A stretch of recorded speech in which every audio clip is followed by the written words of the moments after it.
Hello সবাইকে, কেমন আছো তোমরা সবাই? আশা করি ভালো আছো, সুস্থ আছো। অনেক দিন পর আবারও নতুন একটা ব্লগ নিয়ে হাজির হলাম তোমাদের মাঝে। দেখতেই পাচ্ছ যে ফ্যান ঠিক করছে। আসলে বাসায় আসার পর থেকে একের পর এক অঘটন ঘটেই চলেছে, ঝামেলা চলছেই। সেই কারণে আসলে তেমন একটা ভিডিও দেওয়া হয়নি। তো ফ্যানটা হঠাৎ নষ্ট হয়ে গেছে, তো ছেলের রুমে বসে ছেলের সাথে গল্প করছিলাম। তো হঠাৎ দেখি ফ্যান চলতে চলতে হেলতে ধুলতে একদম ফ্যান অফ হয়ে গেল। আমি ভাবছি হয়তো কারেন্টে বাড়ি মেরেছে, হয়তো সে কারণে হতে পারে, বাইরে প্রচণ্ড বৃষ্টি হচ্ছে, হতে পারে কিছু একটা। পরে দেখি না, এটা নষ্ট হয়ে গেছে, এটা আর চললোই না। পরে লোক এনে এখন ঠিক করানো হলো আর কি। তো এই তো চলছে, এখন দেখা যাক কতদিন টিকে আর কি। ফ্যানটা বেশি দিন হয়নি, নতুনই কিনেছিলাম। যাই হোক, এটা হচ্ছে তার পরের দিন। তো ছেলে বলতেছে বিরিয়ানি খাবে, তো বিরিয়ানি রান্না করব আর কি।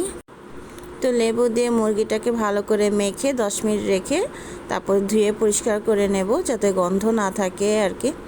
ঘরে থাকা মশলা দিয়ে আজকে বিরিয়ানিটা রান্না করব, কোনো বাইরের মশলা দেব না, সিম্পলভাবে রান্না করব। রান্না করতে আসলে শান্তি পাচ্ছিলাম না, মানে কি বলবো, একজনের পর একজন খালি বাসায় আসছে, কলিং বেল টিপছে। কাজ করতে আসলে অনেক বিরক্ত লাগছে। রান্না করতে আসলে মনোযোগ না থাকলে রান্না কিন্তু ভালো হয় না, সব কিছুই কিন্তু উলটপালট হয়ে যায়। এখানে কিছু মশলা নিয়েছি, ছোট এলাচ, বড় এলাচ, লবঙ্গ, গোলমরিচ, জয়ফল, জয়ত্রী। এখানে একটা জিনিস মিসিং আছে, দারচিনি। তো সবগুলো এখানে দিয়ে নিয়েছি। তো এখানে শাহি জিরা দিলাম 2 চামচ, আর দারচিনি দিয়ে এটাকে ব্লেন্ড করে নিয়েছি, তোমাদের দেখাতে ভুলে গিয়েছি আর কি। তো এখানে মাংসটাকে ম্যারিনেট করব। আদা, রসুন, 1 চামচ ধনিয়া গুঁড়া, জিরার গুঁড়া, 1 চামচ মরিচের গুঁড়া, যে মশলাটা গুঁড়া করেছি সেটা দিয়ে, আর টক দই দিয়ে ভালো করে এটাকে মেখে রেখে দেব 1 ঘন্টার জন্য আর কি। এটা যদি 3-4 ঘন্টা মেখে রাখা যায় তাহলে খুবই ভালো হয়। লবণও কিন্তু দিয়েছি, বলতে ভুলে গিয়েছি। তো আমার তো এত সময় ছিল না, তো আমি 1 ঘন্টা রেখেছি যাতে মশলাটা ভালো করে ঢুকে। তবে 3-4 ঘন্টা রাখতে পারলে আরও বেশি ভালো হতো, খেতে আরও মজা হয়, রান্নাটা আরও মজা হয় আর কি। তো যাই হোক, যেহেতু সময় কম, তো আমি এখন পেঁয়াজ ভেজে নিচ্ছি। কিছুটা পেঁয়াজ বেরেস্তা করে উঠিয়ে রাখবো। যা বলতেছিলাম, বাসায় আসার পর অনেক কিছুই ঘটে গেছে যেটা আসলে আমি জানি না। আমার হাজব্যান্ড বাসায় থাকলে উনি তো আসলে কোনো খবরই রাখে না, সকালে যায় রাতে আসে। তারপরে উনি আসলে ওরকম টাইপের না আর কি, উনি আমাকে কিছুই বলে নাই। যাই হোক, তো 5তলা যে উনি থাকতো আমার নিচে, তো ওরা বাসা চেঞ্জ করছে, আজকে চলে যাচ্ছে। তো এটা নিয়ে বারবার আসছে, ফ্রিজে মাছ রাখতেছে, ঠান্ডা জল নিয়ে যাচ্ছে, বারবার আসতেছে যাইতেছে। আবার দারোয়ান আসলো কারেন্ট বিলের কাগজ দিতে, একটার পর একটা আসতেই আছে। তো এত বিরক্ত লাগতেছিল, বলে বোঝাতে পারবো না। রান্নার মনোযোগ নাই, উল্টাপাল্টা হয়ে যাচ্ছে সব কিছু, কেমন জানি একটা, তাই না? তো আবার এসে শুনলাম যে 5তলায় একটা লোকের ক্যান্সার ছিল, ফুসফুসে ক্যান্সার ছিল।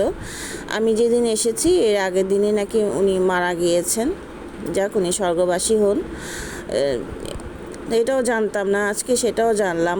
সব কিছু মিলে না, কেমন জানে, ওনার মৃত্যুর খবরটা শুনে আমি আসলে হতভম্ব হয়ে গিয়েছিলাম। যাওয়ার সময় ওনাকে আমি দেখে গিয়েছি হাসি খুশি, চিকিৎসা চলতেছিল, কিন্তু দেখলে একটা হাসি হাসি দিত। যাই হোক, তো এসে শুনি নাই। তো ওনার সেই স্মৃতিগুলো না মনে পড়ছে, তো আর ভালো লাগতেছিল না রান্না করতে। দেখেন, ক্যামেরা কিন্তু উল্টাপাল্টা হয়ে যাচ্ছে। তো আমি হাতে মোবাইল ধরে রান্না করছি, কারণ স্ট্যান্ডে রেখে রান্না করলে দেখা যায় মোবাইলটা গরম হয়ে যাচ্ছে, গরম হয়ে মোবাইলটা অফ হয়ে যাচ্ছে। সে কারণে হাতে নিয়ে রান্না করতে হয়। এই জন্য ভিডিওটা আসলে একটু উল্টাপাল্টা হয়ে যায়, একটু ম্যানেজ করে নিও তোমরা।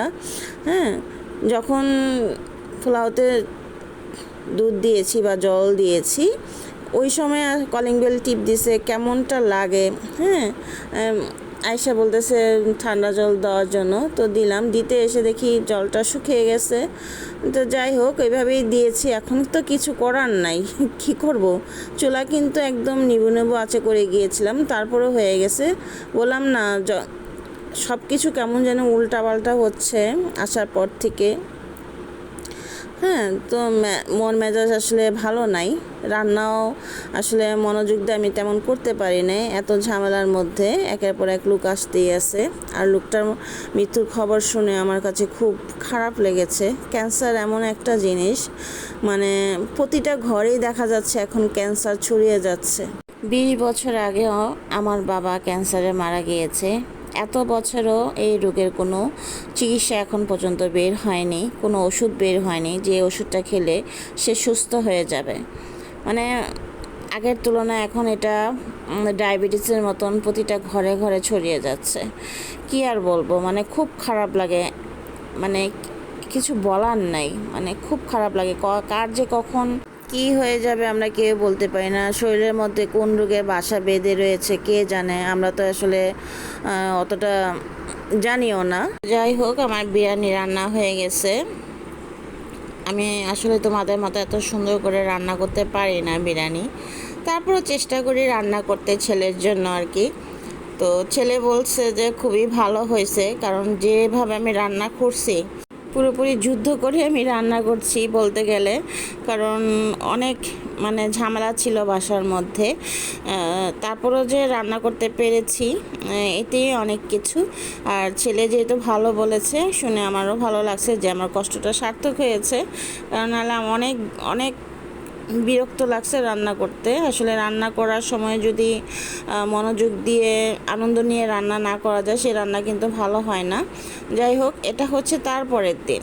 দেখো কি অবস্থা, রান্না করতে নিয়েছি, ভাত ডাল হয়েছে, মাছ রান্না করার সময় নিচে আগুন লেগে গেছে গ্যাস লাইন পাইপের মধ্যে। প্রথমে দেখেছি এখানে আলো জ্বলতেছে, গ্লাসটা সাদা হয়ে গেছে। আমি ভাবতেছি এখানে আগুন কেন, পরে উঠে দেখি নিচে আগুন লেগে গেছে। আমার দেখে শরীর মানে হাত পা কাঁপতেছিল, বাসায় কেউ ছিল না, মানে কি করব দিশা পাচ্ছিলাম না, মানে কি দিয়ে নিভাবো। এখন কিছু হলে তো সিলিন্ডারটা ফেটে যাবে, তো সব শেষ হয়ে যাবে। তো সামনে যেটা কাপড় ছিল, কী ছিল সেটা বলতে পারবো না, তাড়াতাড়ি নিয়ে চাপা দিয়েছি, ভিজা মানে কলে ভিজিয়ে তারপর চাপা দিয়েছি। তারপর বন্ধ, আগুন নিভে গেছে আর কি। মানে আমার কথা বলতে এখন শরীর কাঁপতেছে। তখন কি অবস্থা ছিল আমার, এত শরীর কাঁপতেছিল, মানে কি করব আমি। চুলা আগুন নিভিয়ে চুপচাপ কিছুক্ষণ বসেছিলাম, শরীরের কাঁপই থামতেছিল। আরেকটু দেরি হলে হয়তো চুলার গ্লাসটা ফেটে যেত। আর চুলার গ্লাসটা ফেটে গেলে হয়তো সিলিন্ডারটাও সাথে সাথে ফেটে যেত। হ্যাঁ, তো অনেক বড় বিপদের হাত থেকে আমি বেঁচে গেছি, হয়তো উপরওয়ালার সহায় ছিল বলে। যাই হোক, তো চুলা লোক এসে নিয়ে গেছে, ঠিক করে দেবে। মানে ঝং পড়ে, যেটা গ্যাসের যে পাইপটা ঝং পড়ে সেটা লিক হয়ে গেছে, সেই কারণে এই অবস্থাটা হয়েছে। তো ঠিক করতে নিয়ে গেছে, তো আমি চুলার জায়গাটা পরিষ্কার করে নিচ্ছি, কারণ অনেক দিন তো বাসায় ছিলাম না, নোংরা হয়ে গেছে। তো সেই কারণে ভাবলাম যেহেতু খালি আছে পরিষ্কার করে নিই, চুলাটা নিয়ে আসলে হয়তো লাগিয়ে নেবে, সুবিধা হবে আর কি, তখন আর এত কষ্ট হবে না। যাই হোক, অনেক বড় বিপদ গেছে। তো তোমরা আমার জন্য একটু দোয়া করো যাতে আমি সুস্থ থাকি। মানে সেই কারণে আর কি অনেকটাই আতঙ্কে ছিলাম, তেমন একটা ভিডিও করা হয় নাই, মানে ভাল লাগতাছিল না। মনে হয় যেন অল্পের জন্য বেঁচে গেছি, মরে গেলে তো যেতেই পারতাম, তাই না। সেদিনে হয়তো আমার শেষ দিন ছিল। যাই হোক, সেদিন দুপুরে আসলে ডাল ভাত রান্না করেছিলাম, সেটাই খেয়েছি, কিছু তো করার ছিল না। দুপুর টাইমে আর কি খাবো। তো রাতে যখন চুলা ঠিক করে নিয়ে আসছে তখন রান্না করে খেয়েছি আর কি। 3 দিনে ছোট ছোট ভিডিও নিয়ে আজকে ভিডিওটা তৈরি করেছি। কেমন লেগেছে জানাও। আর সবার কাছে অনুরোধ রইল, একটা লাইক দিয়ে ফুল ভিডিওটা ফুল ওয়াচ করে দিও। আর যারা নতুন দেখছো আমার ভিডিও, তাদের কাছে অনুরোধ, যদি আমার ভিডিওর কোনো একটা অংশ তোমার কাছে ভালো লেগে থাকে তাহলে সাবস্ক্রাইব করে আমার পাশে থাকতে পারো। আর পুরনো বন্ধু আর নতুন বন্ধু সবাইকে জানাই আমার আন্তরিক শুভেচ্ছা এবং ভালোবাসা। এটা হচ্ছে বিকালবেলা, খুব বৃষ্টি হচ্ছে। তো এটা হচ্ছে ঈদের আগের ভিডিও, কেমন হয়েছে জানাও। সবাই ভালো থাকো, সুস্থ থাকো।